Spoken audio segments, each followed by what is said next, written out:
Good morning students. आज 28 जुलाई है। Class seventh में जो हमारा चैप्टर 5 चल रहा है एल्जेब्रिक एक्सप्रेशन। ठीक है, एल्जेब्रिक एक्सप्रेशन में हम लाइक एंड अनलाइक टर्म्स कर चुके हैं। अब हमारा जो नेक्स्ट टॉपिक है इसी में मोनोमियल्स, बायनोमियल्स, ट्राइनोमियल्स एंड पॉलिनोमियल्स।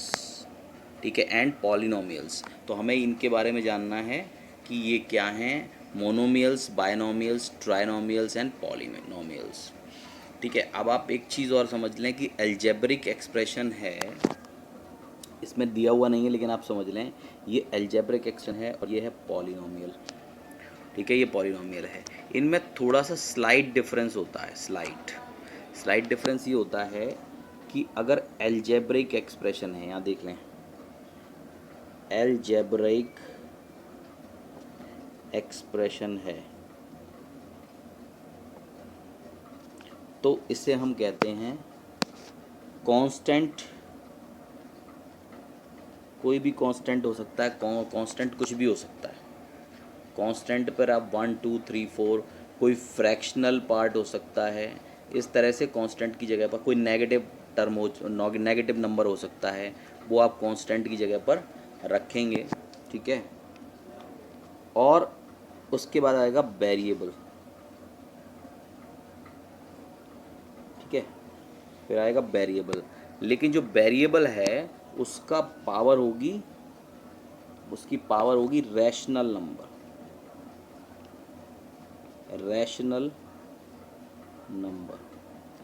ठीक है, तो जो वेरिएबल की पावर है रैशनल नंबर है, यानी P/Q की फॉर्म में जो भी नंबर हम लिख सकते हैं वो सारे नंबर्स रैशनल नंबर्स, वेरिएबल की पावर रैशनल नंबर पर आ जाएंगे। यानी ये एल्जेब्रिक एक्सप्रेशन का मतलब है कि इस तरह से जो उसके टर्म होंगे ना, एक टर्म के अंदर, सिंगल टर्म की बात कर रहा हूँ मैं, सिंगल टर्म में एक कांस्टेंट होता है, एक वेरिएबल होता है।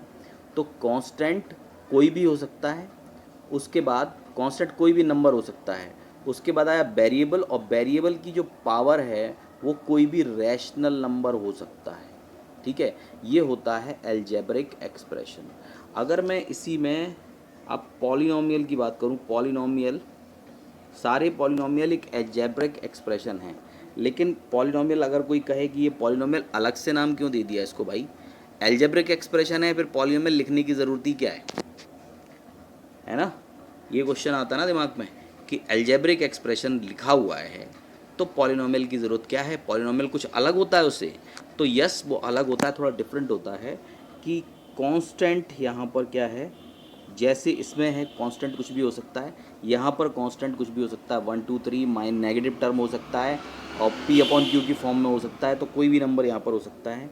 और वेरिएबल की, लेकिन वेरिएबल की जो पावर होती है ना, वेरिएबल की जो पावर होती है वो कोई भी होल नंबर होगा, होल नंबर। ठीक है, यहाँ पर था रैशनल नंबर और यहाँ पर था होल नंबर। कांस्टेंट पर कोई बाउंडेशन नहीं है, ये कोई सा भी नंबर हो सकता है। लेकिन वेरिएबल की पावर अगर एल्जेब्रिक एक्सप्रेशन की बात करेंगे तो वो होगा एक कोई भी रैशनल नंबर हो सकता है, और ज़्यादा थोड़ा सा और कम हो जाता है, पॉलिनोमियल में दायरा और छोटा हो जाता है। वेरिएबल की जो पावर है वो होता है होल नंबर। ठीक है, तो हर टर्म, पॉलिनोमियल का मतलब होता है बहुत सारे टर्म्स, एल्जेब्रिक एक्सप्रेशन में बहुत सारे टर्म्स होते हैं, लेकिन हर टर्म में कॉम्बिनेशन यही रहता है, कांस्टेंट, वेरिएबल, और वेरिएबल की पावर अगर रैशनल नंबर है तो इसका मतलब है एल्जेब्रिक एक्सप्रेशन है, और अगर पॉलिनोमियल है तो यहाँ पर होल नंबर होगा। अब इसका मतलब ये हुआ कि एल्जेब्रिक पॉलिनोमियल जो है वो एल्जेब्रिक एक्सप्रेशन का ही एक हिस्सा है, बस कंडीशन थोड़ी और टाइट हो गई है।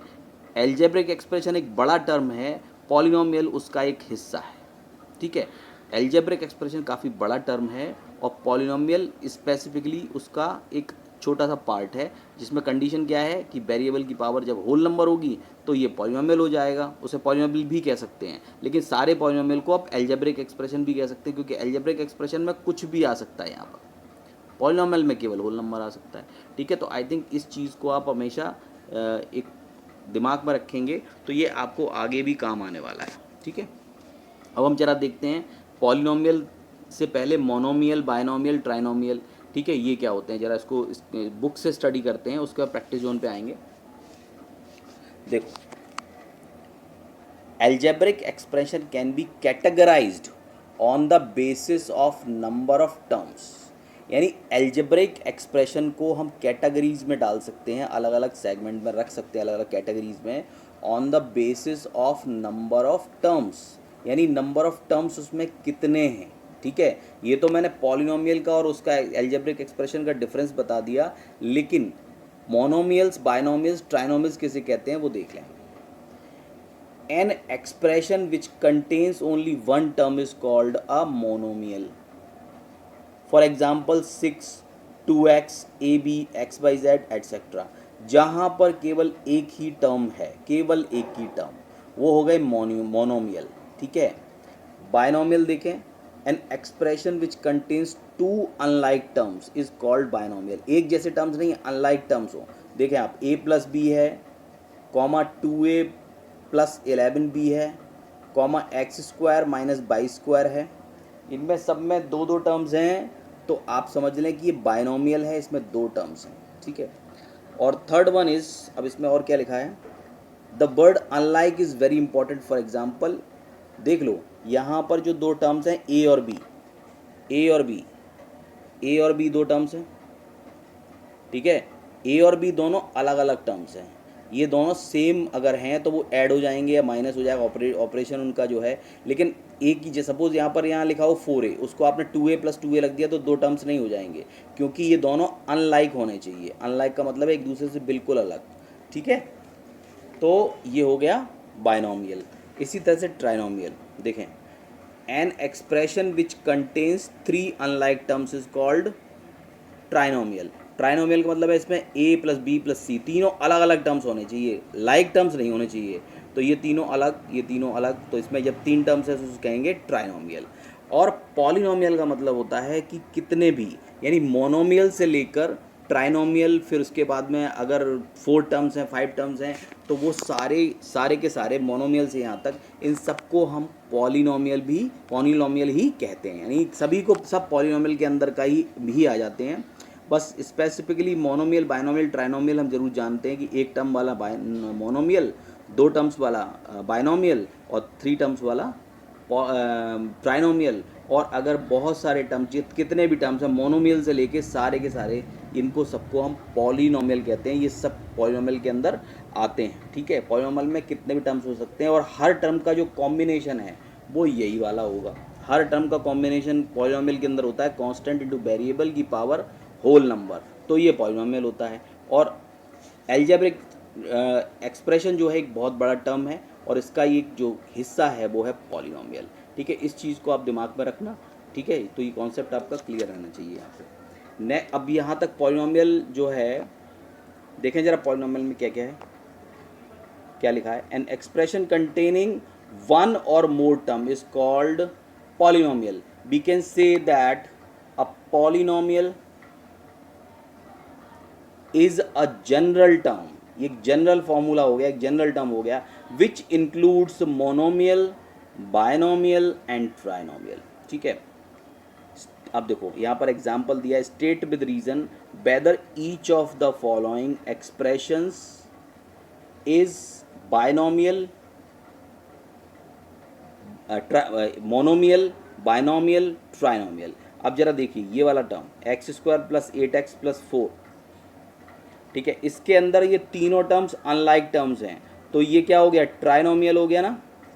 Next is 2y plus x Z, यहाँ पर ध्यान दें, -4 प्लस एक्स वाई, यहाँ कुछ मैच नहीं कर रहा है, सब अलग अलग है, सब कुछ डिफरेंट है, तो इसे हम कह देंगे क्या, इसको हम कहेंगे